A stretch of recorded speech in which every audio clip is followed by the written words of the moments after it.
Un salut fraternel à tous et à chacun, bienvenue au rendez-vous de la parole. Invoquons ensemble l'Esprit Saint, qu'il nous vienne en aide pour accueillir Dieu qui se donne à nous. Viens, Esprit Saint, emplis le cœur de tes fidèles et allume en eux le feu de ton amour. Envoie ton Esprit, Seigneur, et tout sera créé. Tu renouvelleras la face de la terre. De l'Évangile de Jésus-Christ selon saint Marc. En ce temps-là, tandis que Jésus sortait de Jéricho avec ses disciples et une foule nombreuse, le fils de Timée, Bartimée, un aveugle qui mendiait, était assis au bord du chemin. Quand il entendit que c'était Jésus de Nazareth, il se mit à crier : « Fils de David, Jésus, prends pitié de moi. » Beaucoup de gens le rabrouaient pour le faire taire, mais il criait de plus belle : « Fils de David, prends pitié de moi. » Jésus s'arrête et dit : « Appelez-le. » On appelle donc l'aveugle et on lui dit : « Confiance, lève-toi, il t'appelle. » L'aveugle jeta son manteau, bondit et courut vers Jésus. Prenant la parole, Jésus lui dit : « Que veux-tu que je fasse pour toi ? » L'aveugle lui dit : « Rabouni, que je retrouve la vue. » Et Jésus lui dit : « Va, ta foi t'a sauvé. » Aussitôt l'homme retrouva la vue et il suivait Jésus sur le chemin.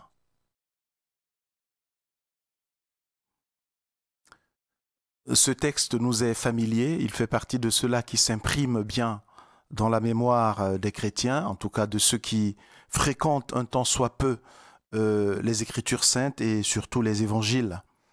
C'est le fameux texte de l'aveugle de Jéricho. Jéricho, c'est un passage obligé pour aller à Jérusalem. Donc Jésus qui monte à Jérusalem doit passer par Jéricho.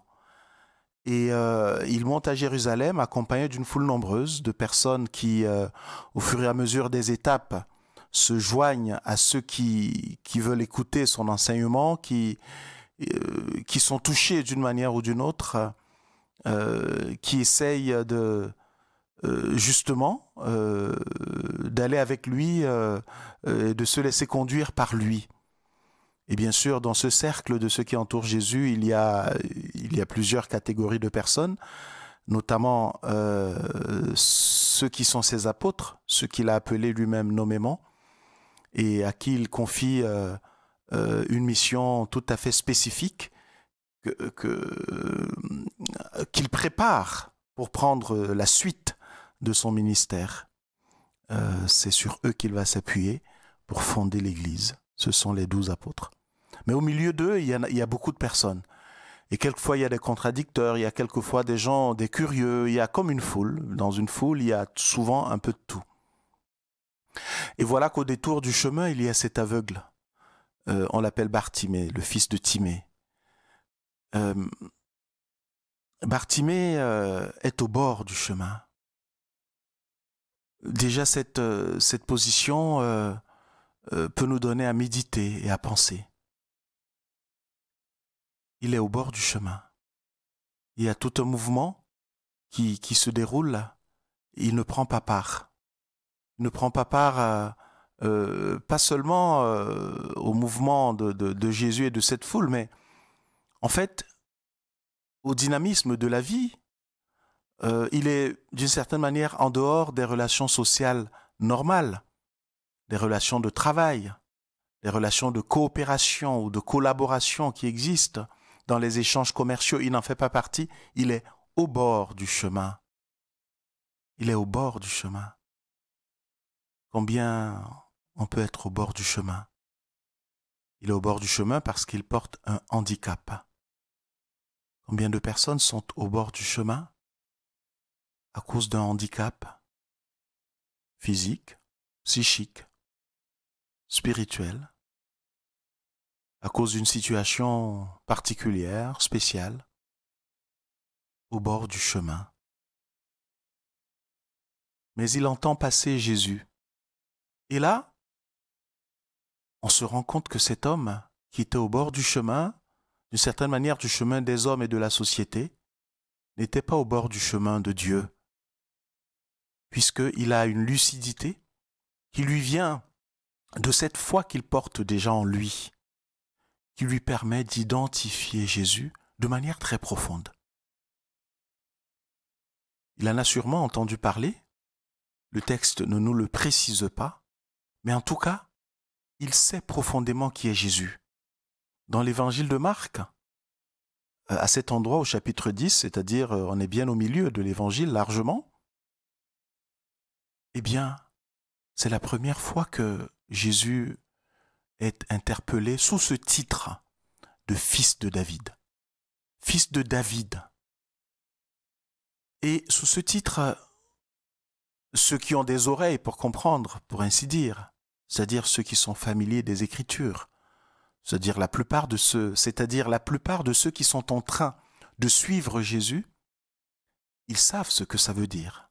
Fils de David, ça veut dire le Messie. Pensez au texte de l'Annonciation, lorsque l'ange parle à Marie, et que l'ange Gabriel donc, et qu'il lui dit, il sera grand, il sera appelé le Fils du Très-Haut, il siégera sur le trône de David, son père, et son règne n'aura pas de fin. En fait, l'ange Gabriel est en train de dire à Marie que véritablement, elle va être la mère du Messie. Car pour le peuple de Dieu, il était clair, parce que c'est ce qui avait été dit et annoncé, que un Messie viendrait et il serait de la descendance de David. Je ne reviens pas sur tout ce que nous savons déjà, c'est pour ça que Jésus va naître à Bethléem, qui est la ville précisément de David. Pour cette cohérence de Dieu, il est vraiment le Messie, il vient de la descendance de David, il est vraiment le fils de David, il est vraiment le successeur de David, mais il est bien plus. Alors oui, fils de David, c'est un vrai témoignage que fait cet aveugle. Et là, on voit un peu la constitution des foules. Nous aussi, des fois, il nous arrive de faire partie des foules. Il y a beaucoup de phénomènes de foule de nos jours. Et dans la foule, il y a de tout. Certains le rabrouaient. Ils interpellent Jésus et ils le rabrouent. Ils font obstacle. Ils font du bruit pour que Jésus n'entende pas. Ils le font taire, comme s'il demandait quelque chose d'illégitime, comme s'il n'y avait pas droit, comme s'il était assigné à son statut d'aveugle, assis au bord de tout, y compris au bord de Dieu. Est-ce que quelquefois les pauvres dans nos communautés, dans nos rassemblements, ceux qui ne sont pas comme il faut, ceux qui ne parlent pas comme il faut, ceux qui n'ont pas l'accent qu'il faut, ceux qui ne sont pas habillés comme il faut, est-ce que nous ne les rabrouons pas trop facilement? Est-ce que nous ne les laissons pas trop facilement au bord du carreau? Eh bien, dans la foule de ces personnes qui pourtant suivent Jésus, suivent son enseignement, il y en a qui rabrouent cet aveugle, qui le condamnent à être au bord du chemin, qui le condamnent à se contenter des miettes, les miettes de la vie, ce qu'on veut bien lui laisser. Mais dans cette même foule, il y a d'autres personnes et c'est sur eux que Jésus s'appuie. Appelez-le.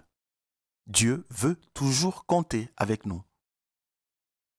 Cet homme a soif de Jésus, mais Jésus a soif de lui aussi. Tant d'hommes ont soif de Jésus, et Jésus a soif de ces hommes.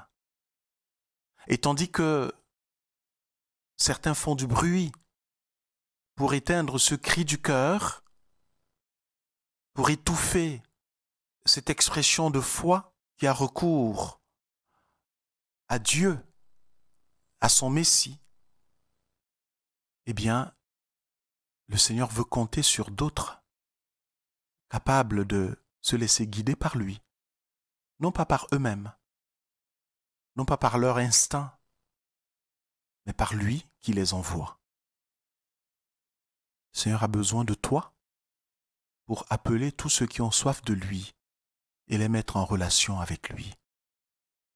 Le Seigneur a besoin de toi pour dire à ceux qui crient vers lui, courage, courage, courage mon frère, courage ma sœur, confiance. Le Seigneur entend ton cri et il t'appelle. Quand Dieu appelle, en fait, il appelle à la vie. Quand Dieu appelle, l'appel, c'est déjà la reconnaissance de la personne, c'est déjà l'invitation à être, à exister. C'est déjà l'appel au bonheur et à la joie. Confiance, il t'appelle. Il t'appelle. Alors, le Seigneur l'appelle et tout change pour lui. Quand le Seigneur nous appelle et que nous répondons, tout change pour nous. Cet aveugle, il était en attente. Il espérait, il criait, le Seigneur l'appelle. Eh bien, il prend les moyens de répondre. Il se débarrasse de ce qui peut l'empêcher d'arriver avec célérité à la rencontre avec le Seigneur. Quelquefois, on appelle, et lorsque le Seigneur nous fait signe, on est encore retenu par tant de choses dont on a du mal à se débarrasser. Il jette son manteau, un instrument stratégique pour son métier de mendiant. Il le jette, parce que désormais, ce qui compte, c'est la rencontre avec le Seigneur, la rencontre avec son Messie. Il sait que de lui, il aura tout. De lui, il aura tout. Alors, que veux-tu? Le Seigneur le guérit pour confirmer ce témoignage, pour montrer que véritablement, il est le Messie sauveur, il est le descendant de David, mais il est aussi le Dieu tout-puissant qui peut ouvrir les yeux des aveugles. Et ça fait partie des promesses messianiques. Les aveugles voient, les sourds entendent, c'est le signe que c'est le Messie.